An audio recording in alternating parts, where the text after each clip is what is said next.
Hello बच्चों, कैसे हैं आप। आज हम कक्षा 6 विषय सामाजिक विज्ञान हमारे अतीत एक इतिहास के अध्याय 1 क्या कब कहाँ और कैसे के सभी प्रश्न उत्तरों को देखते हैं। पाठ के अंदर के प्रश्न। प्रश्न 1, आज लोग यात्राएं क्यों करते हैं। उत्तर है कि आज लोग प्राय निम्न कारणों से यात्राएं करते हैं। नंबर 1, काम की तलाश में। नंबर 2, प्राकृतिक आपदाओं के कारण।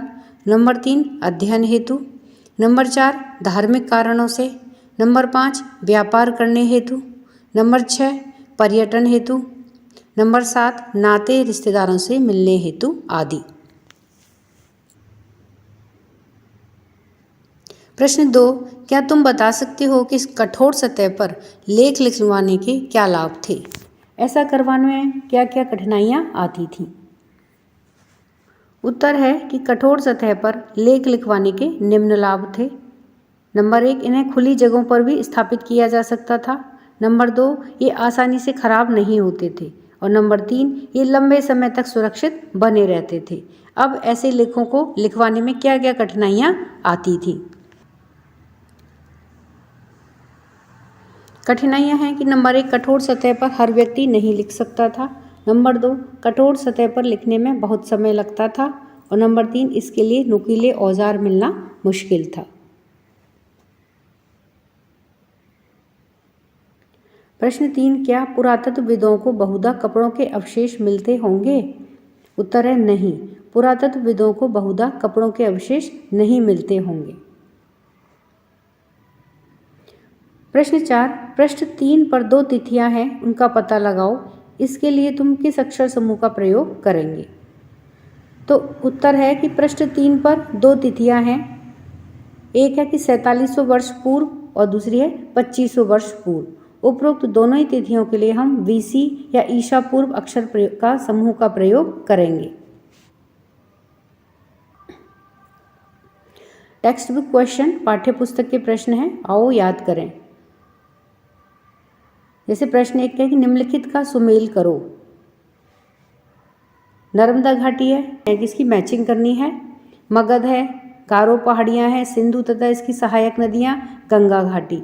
तो आइए इनके उत्तर देखते हैं कि ये किसके साथ में मैच करती हैं।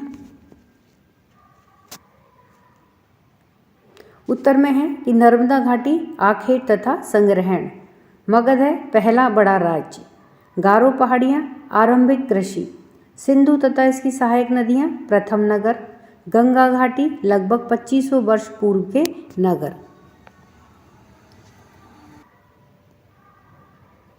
प्रश्न 2 है कि पांडुलिपियों तथा अभिलेखों में एक प्रमुख अंतर बताओ। उत्तर है पांडुलिपियाँ। पांडुलिपियाँ प्राय ताड़पत्रों अथवा भोजपत्रों पर हाथ से लिखी मिलती थीं तथा इनकी नष्ट होने की संभावना अधिक होती है। अभिलेख, जबकि अभिलेख पत्थर अथवा धातु जैसी अपेक्षाकृत कठोर सतहों पर उत्कीर्ण किए मिलते हैं, इनके नष्ट होने की संभावना कम होती है। प्रश्न 3, रशीदा के प्रश्न को फिर से पढ़ो, इसके क्या उत्तर हो सकते हैं। उत्तर है कि रशीदा का प्रश्न यह था कि यह कोई कैसे जान सकता है कि इतने वर्षों पहले क्या हुआ था।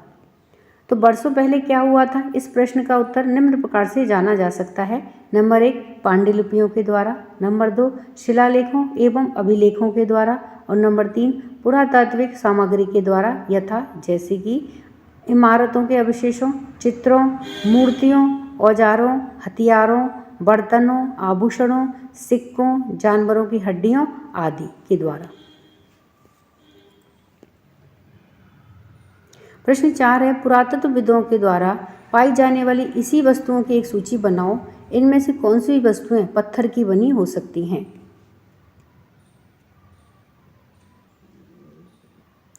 उत्तर है कि पुरातत्वविदों के द्वारा पाई जाने वाली वस्तुओं की सूची।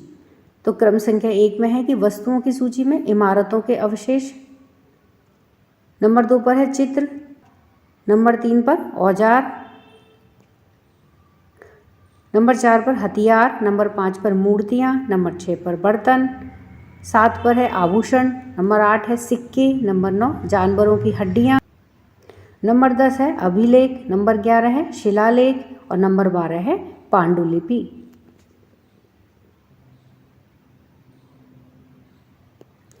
उपरोक्त वस्तुओं में से निम्न वस्तुएं पत्थर की बनी हो सकती हैं। जैसे क्रम संख्या 1 में वस्तुओं की सूची है कि इमारतों के अवशेष ये पत्थरों के बने होते हैं। चित्र